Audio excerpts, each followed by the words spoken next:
Olá, pessoal, bem-vindos a mais uma leitura coletiva da obra Poder e Dinheiro, do João Bernardo. Esse é o nosso 54º encontro e a gente está iniciando a página 561, que é o item B do capítulo 15, Migrantes e Colonos. Então é um prazer estar mais uma vez aqui acompanhado dos meus queridos Mário e Matheus. Eu vou só minimamente fazer aqui uma contextualização para quem está chegando agora. Então esse capítulo está fazendo uma série de estudos de caso acerca da questão da migração e da colonização ali a partir do século XI, XII, até o final da Idade Média. Então aqui ele está fundamentalmente fazendo esse movimento, mas está pegando nesse entender especialmente o impacto da migração e da colonização nas áreas de povoamento antigo, ou seja, não nas áreas de fronteira do regime senhorial, como ele estava fazendo até aqui. Então uma seção do livro em que a gente tem vários estudos de caso e várias apresentações de dados que, ainda que muito interessantes, talvez suscitem uma discussão um pouco menos intensa do que a gente tem em outros momentos da obra. Então, assim, dando esse pontapé inicial para a nossa conversa de hoje, já passo então a palavra para os meus colegas de mesa, para ver se algum deles quer fazer alguma consideração inicial, alguma anotação inicial que mereça a nossa consideração. Então, mais uma vez, obrigado pela presença, Mário e Mateuzinho, meus queridos. Aí é com vocês Isso, agora. é um prazer inenarrável estar aqui na proximidade emotiva de vocês.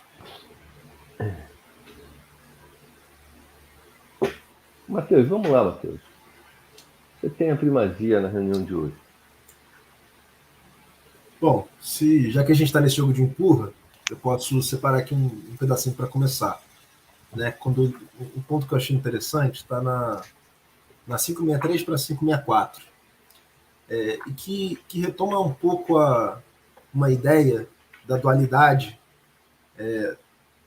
que ele apresentou há pouco tempo, numa última reunião que a gente teve, quando ele está falando sobre as peregrinações para Santiago de Compostela. Então ele fala o seguinte, da 563 para 564.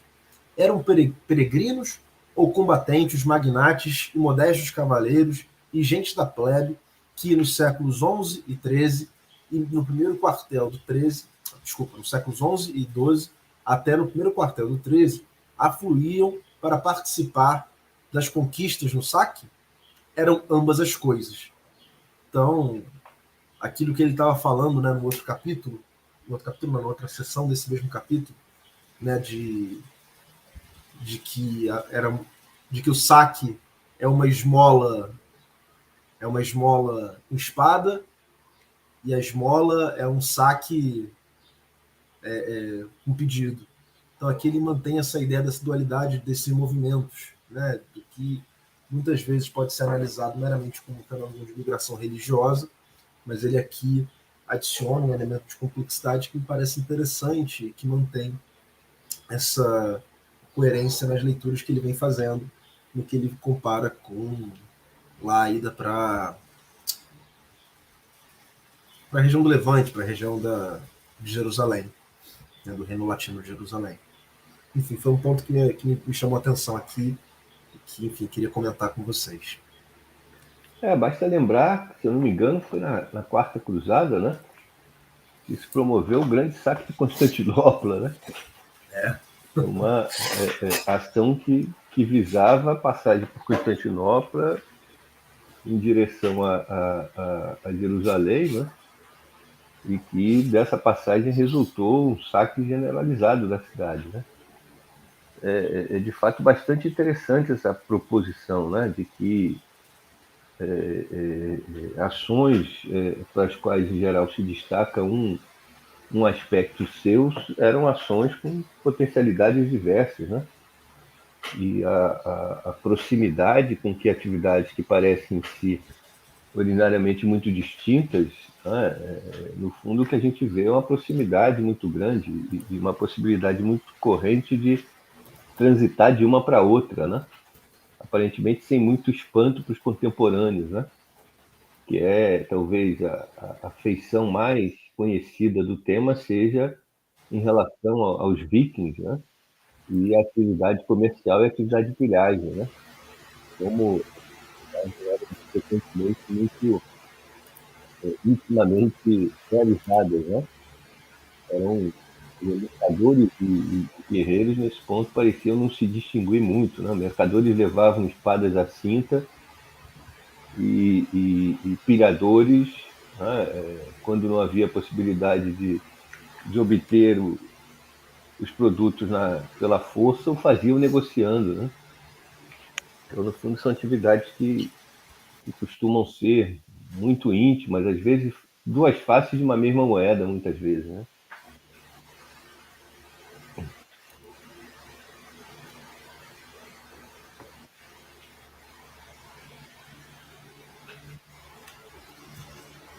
Tem uma questão aí que é mais da tônica geral do capítulo em si, do que alguma passagem específica.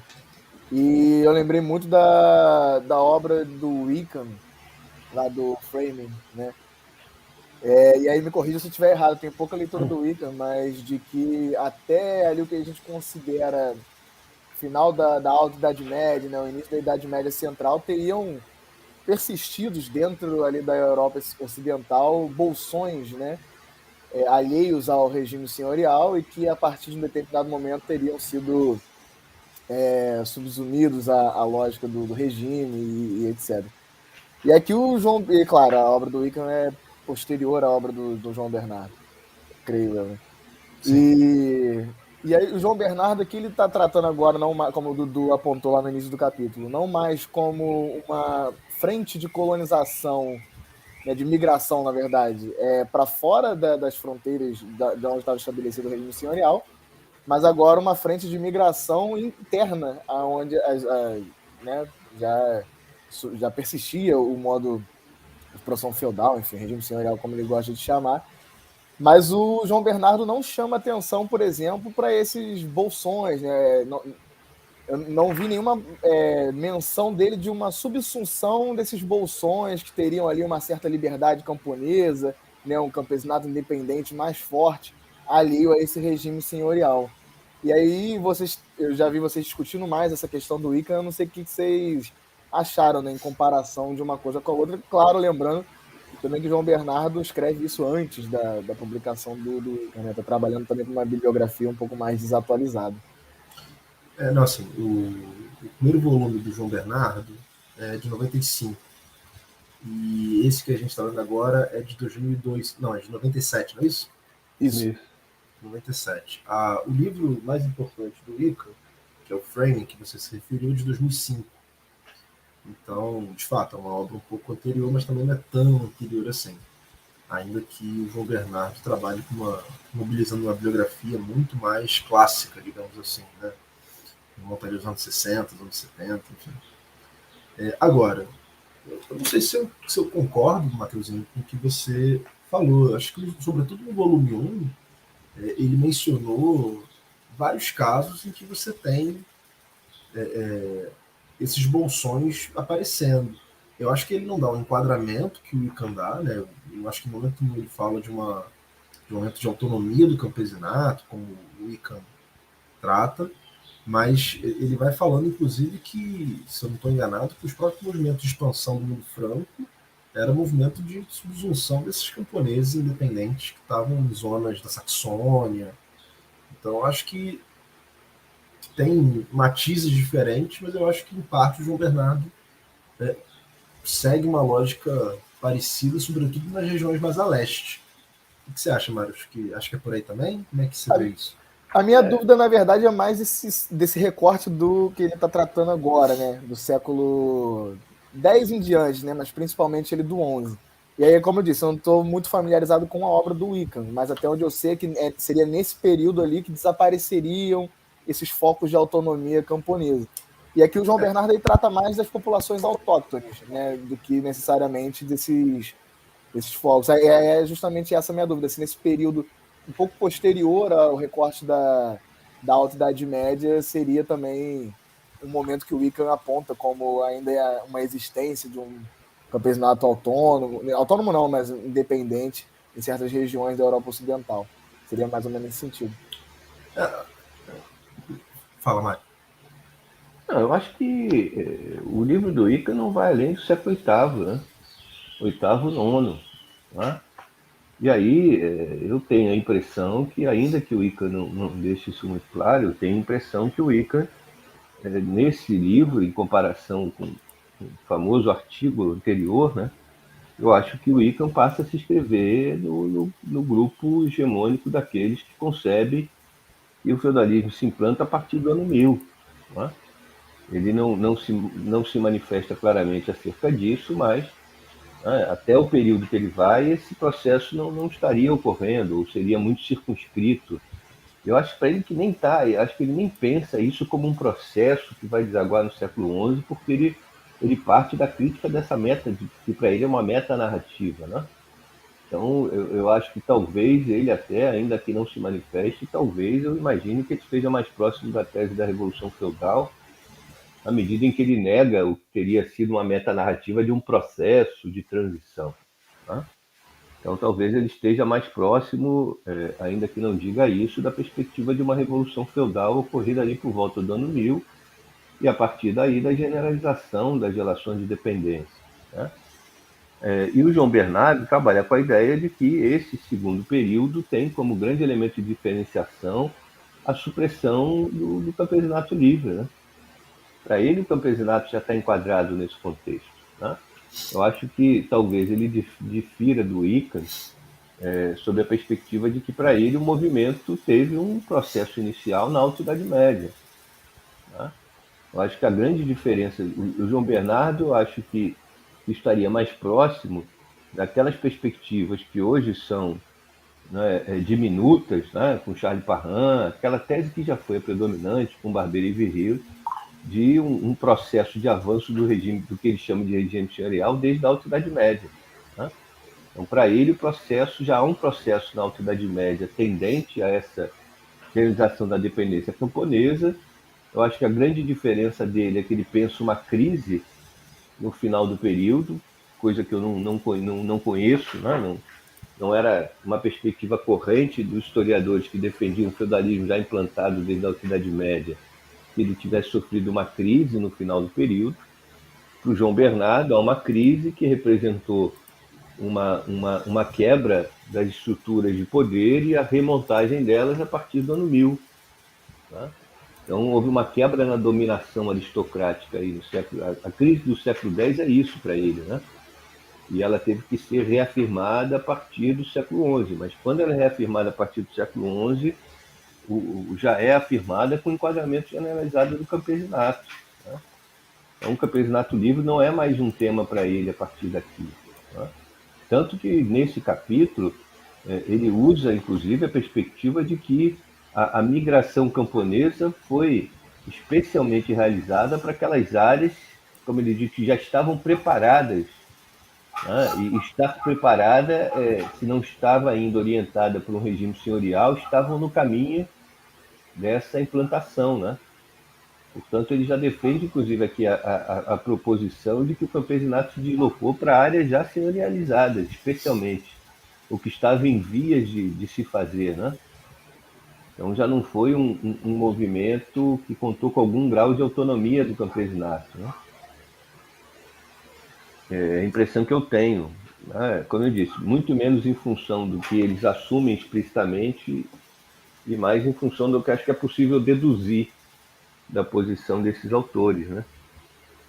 Agora, o que eu acho assim como referência mais geral interessante é que esses capítulos tomam uma dimensão completamente distinta, né, do que é a prática corrente da historiografia medievalística, que é associar todo esse movimento de, digamos, circulação de povos, né, a um crescimento, a um processo que para eles é decisivo de crescimento demográfico, né? É um crescimento demográfico considerado, inclusive, vertiginoso. Né? As proposições são de que a população teria triplicado entre os séculos XI e XIII, o elemento dinâmico fundamental para entender todo esse movimento. E é interessante que, né, o João Bernardo nega veementemente que haja elementos que comprovem qualquer crescimento populacional, e muito menos, portanto, um crescimento vertiginoso da ordem do que é apresentado, mas não nega o movimento de circulação, né? O que implica em uma dinâmica completamente outra, né? Porque isso rompe, inclusive, com algumas proposições clássicas, né? Da afeição do campesinato a essa terra de origem, do esvaziamento do campesinato, e a partir daí a ideia de que só pressões muito extremas levariam o campesinato, por exemplo, a se deslocar, né? E aí as pressões, mais uma vez, o elemento decisivo da pressão é o crescimento demográfico, a possibilidade das famílias seguirem, né, se reproduzindo nas mesmas áreas, e que, portanto, foi uma pressão gigantesca como essa que levou famílias camponesas a se deslocarem, né? Ora, se você tira esse ingrediente, né, o da pressão demográfica, uma proporção geral relativa ao campesinato, que não sei quem é que fala nisso, né, das teses hidráulicas, né? De que o campesinato, em muitos níveis, só se movem quando a pressão que se exerce sobre eles é extrema. E aí é que eles saem, é que eles se movem, abandonam a pasmaceira, que é a forma da sua existência tradicional, e quando muito pressionados é que eles vão se revoltar, vão migrar, vão isso, vão aquilo, né? Ora, quando o João Bernardo tira o ingrediente aqui, ou nega o ingrediente de crescimento demográfico, os argumentos sucessivos que decorrem daí vão por água abaixo, né? E aí você tem que pensar no dinamismo camponês extremo, né? Mesmo que o dinamismo já enquadrado, né? Porque a tese dele é de que os camponeses só se movem, né? Se movem, a força motor é o regime senhorial, né? Agora, você tem que pensar numa mobilidade gigantesca aí, né? Porque você tira todo o ingrediente fundamental da pressão, né? Tem só uma coisa que eu queria falar sobre o Ica ainda. Desculpa, é você aí, não. Não, imagina, Mário, imagina, eu acho. Mas uma coisa que eu queria falar sobre o Ica ainda é que, de fato, o framing, o recorte dele acho que é 400, 800, o recorte do livro. Mas ele lançou depois, em 2016, aquele Europa Medieval, que está até traduzido para o português. E aí ele tem ele é um manual, né? E aí ele tem um capítulo em que ele vai falar sobre a questão justamente do ano 1000. Né? E eu separei aqui um pedacinho, que é a página 120 do livro em inglês, de 2016. Né? No século XI, o poder político se torna mais localizado e mais cuidadosamente interligado. Os seus possuidores eram frequentemente figuras menores do que qualquer aristocrata carolíngio teria reconhecido como um igual. Senhores poderiam ser criativos nas construções, como de fato podiam participar de cidades, tomando direitos de uma forma que era originalmente legal, mas que, uma vez aceitos, definiam como uma parte de uma nova legalidade. Essa estrutura de poder era nova.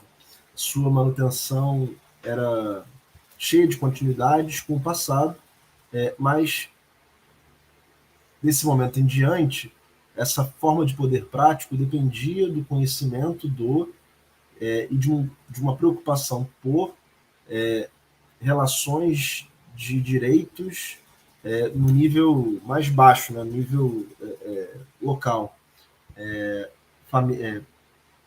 Famílias poderosas que poderiam, com certeza, reconstruir se reconstruíram de forma muito rápida. Mas quando um poder era reconstruído, tais dominantes e outros seriam baseados numa estrutura celular de um poder de fato e não na prática de ideologias reais do passado. O mundo público, no qual os carolíngios e os otônios, otônios que fala? Otônidas.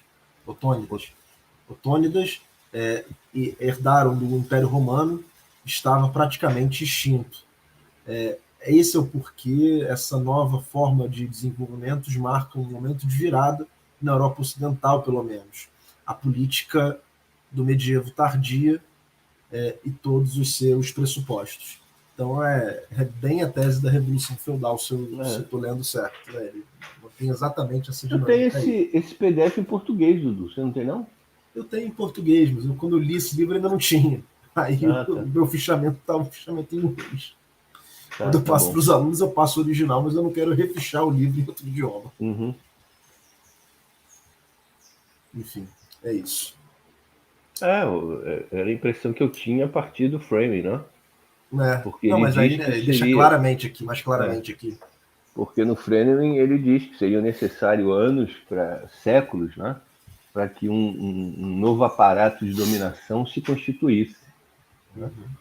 E, portanto, ele não vê como resultado de um processo em curso já desde a Alta Idade Média. Né? Para ele, o fato de que em algumas regiões a dominação já tivesse dada não é expressão de um processo em curso. Né? Não, e a Alta Idade Média poderia ser a história da decadência dos últimos resquícios do Estado romano. Né? Ele está mais perto até, acho que, portanto, da tese fiscal, né? Do que se refere à Alta Idade Média, né? Uhum. Lá do D'Orléans e companhia, né? Enfim, mas essa... E aí é impressionante como as coisas acabam voltando, né? Acabam recaindo de novo na questão do Império Romano, né? O Império Romano como um elemento chave para explicar esse período medieval para um monte de autores, inclusive para o Wicca. Como Aí, se há um processo, é um processo dentro de desagregação progressiva, né? Uhum. Do Império. A dinâmica é dada por esse movimento, por uma ausência que se vai expandindo, e não pelo que surge ou pelo que vai se constituindo em função da ausência que vai se manifestando, né? Sim, sim. Isso é que eu acho impressionante. Localiza os mecanismos, ele já localiza zonas de dominação muito avançadas, né? Mas não são para ele, portanto, expressão de um processo que se vai amplificando, né? Mas resultado de um golpe de força ali no entorno do ano 1000. Uhum. Ele é muito peculiar, o Wicca, nas posições dele. Sim. Enquanto a gente falava aqui, eu vi que o Mateuzinho estava com as pupilas freneticamente se deslocando na horizontal, o que é sintoma de que ele estava fazendo uma leitura ali acelerada de alguma página. E aí, Mateuzinho, o que você, jogando a rede, o que você colheu? Não, eu tava dando uma olhada aqui no... Tava tentando achar alguma marcação, mas não sei se o Dudu tem o PDF dele também, né? Do volume 2. Você acompanha pelo PDF. Sim, pelo PDF. E ele nunca salva, quando você fecha o PDF, não sei, dá algum erro, ele nunca salva as marcações, pelo menos aqui no meu. E aí eu sempre perco. Eu tava tentando achar aqui, mas não tô achando nada. Não, eu já fiz direto no Word, porque justamente não dá para não dar esse problema. O 1 você consegue grifar e salva. Nesse não salva de jeito nenhum. Aí eu tava aqui caçando, mas... É diferente a origem do PDF. Depois eu te conto essa história. Beleza. Enfim. Enfim, aí nas próximas páginas, né, ele fala de Santiago, depois fala da Península Ibérica, depois vai para a região da Normandia, fala do dinamismo dos camponeses flamencos e holandeses, expansão do regime, no caso, germânico, depois Polônia, por último Inglaterra. Assim, ele vai meio que apresentando cada um desses casos separadamente, mas é uma apresentação que, pelo menos para mim, não ensejou muitas questões, muitos elementos para discussão. Eu acho que a gente, assim, só vai ter alguma generalização, né?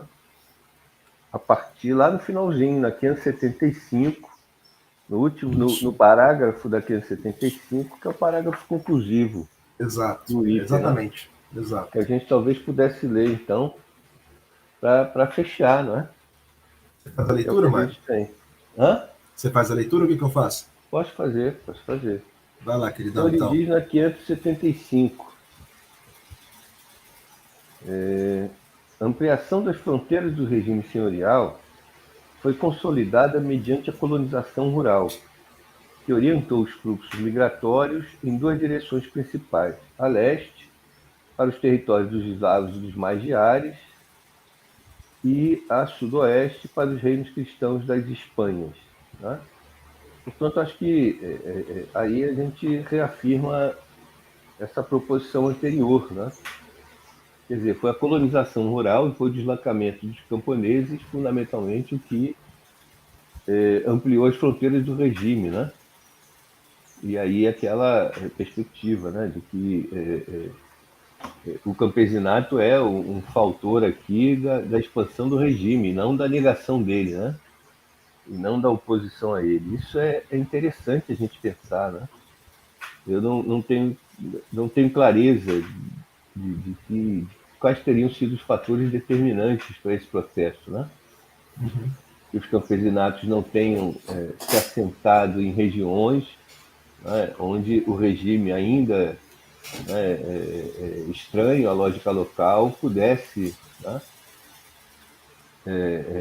criar alternativas de reestabelecimento, né? Não sei se porque houve ou haveria resistência nas comunidades locais nessas zonas, né?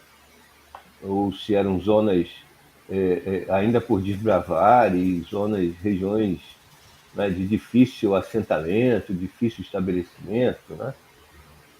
Não sei exatamente, porque o contraste aqui é evidente, né? Para a Alta Idade Média, ele considera que os desbravamentos foram uma alternativa decisiva ao regime senhorial que ia se impondo, né? E que ele se moveu, inclusive, como expressão da resistência à expansão do regime. Aqui, a expansão é o deslocamento e a colonização camponesa que expande o regime em questão, né? E aí ele segue. Os movimentos populacionais realizados a partir das regiões contíguas aos novos limites do regime repercutiram-se, por sua vez, em algumas das regiões que lhe estavam imediatamente próximas, e estas noutras, formando-se zonas de dinamismo colonizador em áreas de povoamento antigo. Né? Aqui é a ideia de uma reação em cadeia, né? Que foi, portanto, impactando áreas. O que volta àquela questão que a gente, mais geral, que a gente já considerou em algum momento, né? Que é a dinâmica de expansão dos regimes ou dos modos de produção pré-capitalista, né? É uma discussão que a gente já fez em alguns momentos, até em outros fóruns, né? Essa ideia de que parece não haver nenhuma dúvida que o capitalismo tem um elemento dinamizador seu intrínseco, decisivo, que o leva sempre à expansão, né? À expansão global. E aí o quanto é a existência de uma dinâmica expansionista, né, como princípio, seja uma particularidade do capitalismo e, portanto, um elemento estranho aos regimes pré-capitalistas. Né? E a gente já tratou desse tema em alguns momentos. Né? Aqui a ideia de... Ele já demonstrou mais de uma vez que o regime tem uma dinâmica expansiva, né? Com um potencial considerável de generalização, inclusive. Né? Que a ideia dele é que transcende as áreas originais a partir do ano 1000, transcende inclusive depois, a partir do 15, né? Ele ganha outras regiões do planeta, né? Então, ao contrário dessa ideia, o regime tem uma força considerável de expansão, né? Alguma questão aí, não? Não, acho que é por aí mesmo, queridão. Acho que é por aí mesmo. Eu fiz uma leitura parecida contigo, né? Esse para mim foi o elemento de síntese desse capítulo, né? Acho que é por aí. Acho que a gente... Não sei se o Matheus tem mais alguma questão, mas a gente fecha essa reunião um pouquinho mais cedo do que o normal mas hoje. ele segue aqui, tem um trechinho ainda. Ah, tem. Achei que você tivesse lido tudo. Desculpa. É isso que eu ia falar, acho que dá pra fechar o parágrafo. Ah, claro. Achei que tivesse fechado já.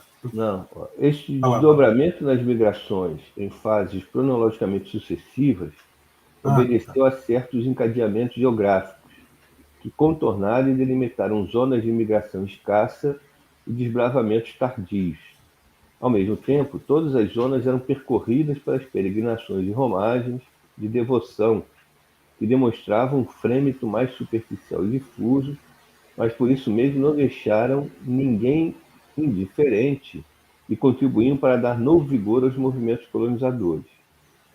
e assim, mediante uma multiplicidade de fluxos entrecruzados ou sobrepostos, as populações deslocavam-se, permeavam-se, influenciavam-se reciprocamente, enchendo um espaço senhorial, que no termo do período começa a ser a Europa, como uma cultura que em breve, pela primeira vez no Renascimento, poderia classificar-se como europeia.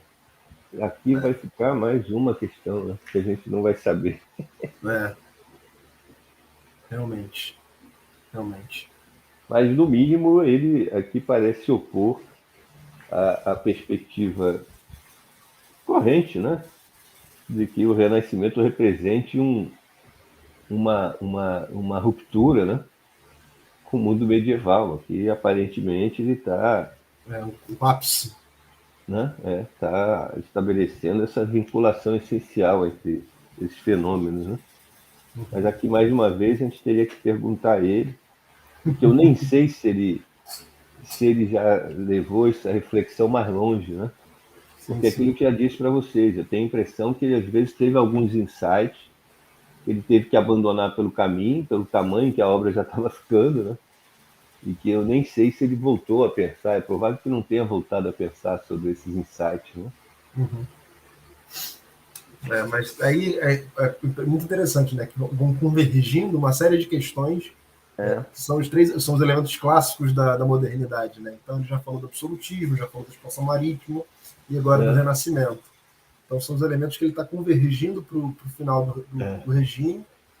E a gente até considerou o quanto que, na prática, esse regime seria ainda o que daria lógica de expansão, né? É o que parece, no final das contas. Parece que ele está mais próximo da tese da longa Idade Média do que, em princípio, se poderia imaginar, né? Não, e a despeito do recorte que ele estabelece, né? Porque o recorte que ele vai é o recorte mais tradicional, século V ao XV. E aí, uma vez você falou para mim, falou para aqui na reunião, que o objetivo dele era entender a dinâmica de formação do sistema capitalista. Especialmente do dinheiro, no princípio de tudo isso, né? Sim. Porque o primeiro móvel de estudo foi o dinheiro.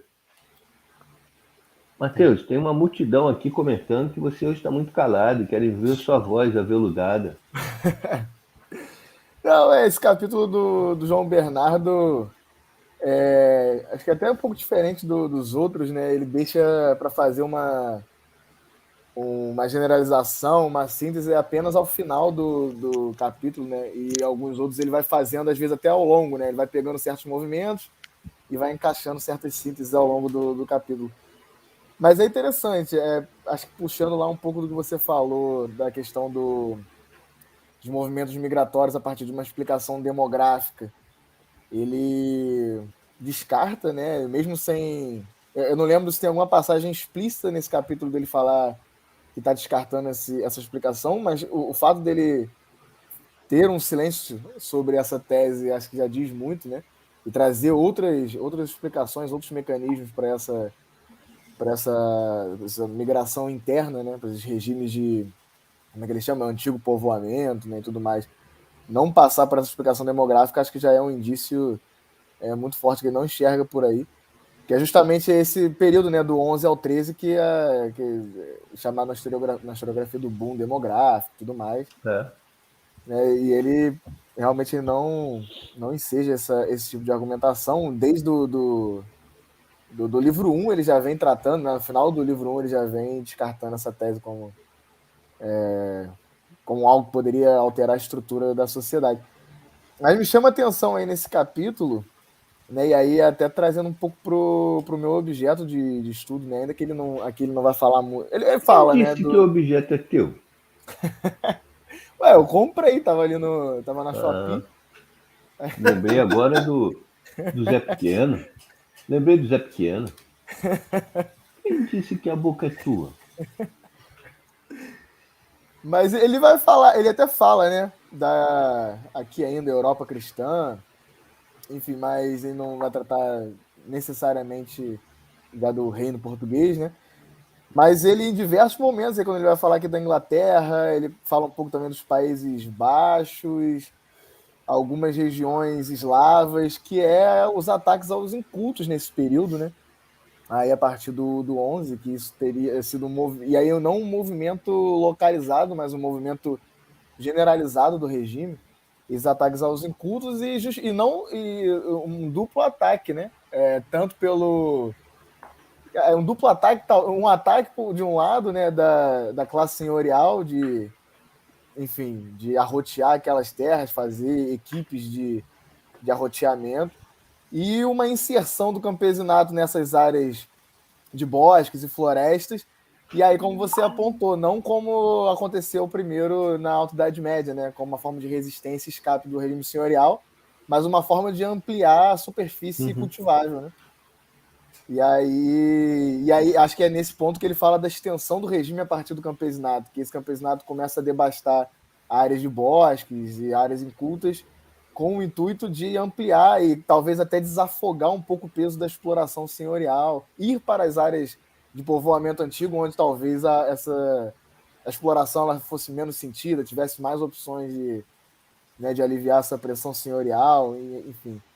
E eu achei interessante, né? Ele retoma agora de novo essa questão dos incultos, mas agora numa outra perspectiva, né? Da reorganização habitacional, organização espacial que o regime está se propondo nessa fase.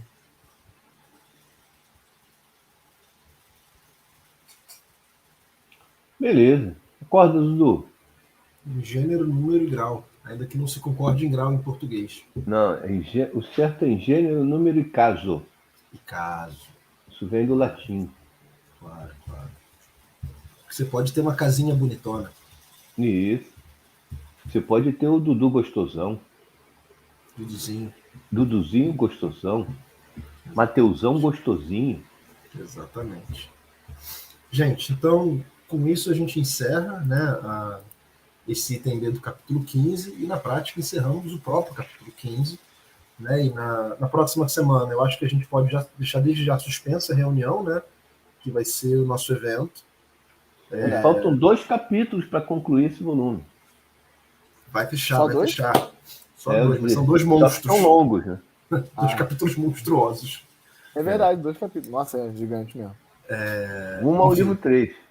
Rumo ao livro 3. Mas então semana que vem a gente tem quarta, quinta e sexta o evento, Idade Média vista do sul global, um evento híbrido que vai ser realizado na UF, mas que vai ser transmitido via internet aqui no nosso canal do YouTube. Se vocês olharem, já tem os dias agendados aqui no canal, então deem uma olhada, curtam a gente no Instagram, dá uma olhada na nossa página no Facebook, e já está tudo lá disponível. Tá? Então a gente não se encontra na semana que vem, isso já pode estabelecer isso sem muita dificuldade. Então, portanto, o nosso próximo encontro seria no dia 17 de novembro. Beleza, pessoal? Fechado? Dia 17 de novembro. Combinado. E nos vemos muito em breve. Até logo, pessoal. Tchau, tchau. Vai deixar o quê? O capítulo inteiro, o 16 inteiro, ou vai fechar algum item específico? Bom, o 16 inteiro seria, de fato, acho que se vocês quiserem ter uma reunião de 5 horas.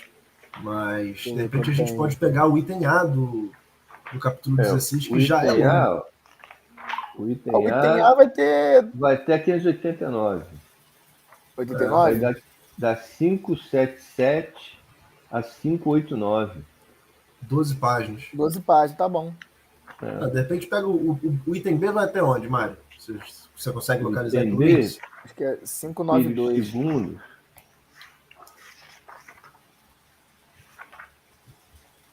594. 594. Vamos então até o item B? Não, 594 acaba o B? Acho que 592 começa o C. Até 594. 594 começa o C. Vamos até 594, então? Vamos. Bora. 77 a 94, então. Isso. Vamos. Show. Então, pessoal, é isso aí. Nos vemos daqui a 2 semanas. Um forte abraço a todos e todas.